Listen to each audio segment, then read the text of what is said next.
I'm making one video for every day in July, and this is the 30th video. And obviously, as with the other videos, disclaimer, it is August, and I'm a little late, but I am doing 31 videos for every day in July, and this is the 30th one. And this one is about using fountain pens. So if you don't know what a fountain pen is, I'll just put it next to my skin since it's so pale.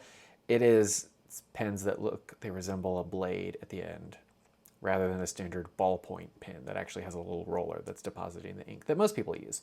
So why do I use a fountain pen? Only sometimes.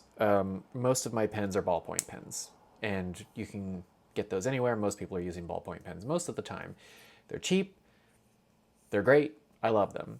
But sometimes I've been writing quite a lot and my hand gets tired, at which point I switch to a fountain pen because these things do not require really relatively any effort on the part of your hand to deposit a nice consistent stream of ink on the paper. So with the ballpoint pen, you might not notice it, especially if you've never used a fountain pen. You do have to press a little bit more to make it work. And if you're writing a lot, that can add up. So the pressure difference between a ballpoint pen and a fountain pen can really be quite lovely depending on what you're going for. So number one, there is a practical reason why you might want to do it, just depending on how your hand is.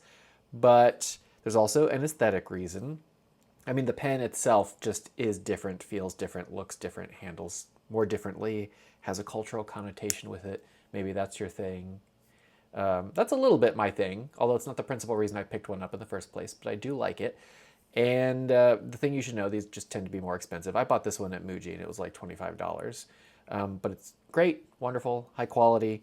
The other thing to know about fountain pens, you can get, this is called the nib, you can get all kinds of different ends of the fountain pen and lots of different inks you can put on the inside.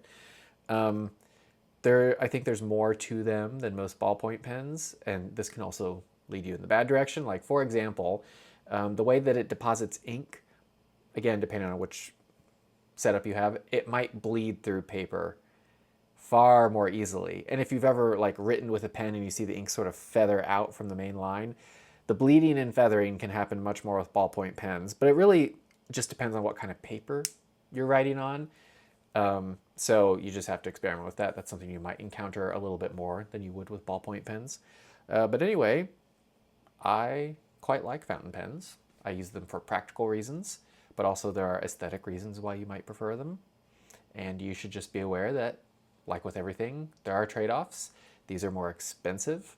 There's a little bit more of a learning curve, probably because you have only ever learned and been writing with ballpoint pens in your life, and the pressure differential and how your hand and even your arm carry are different.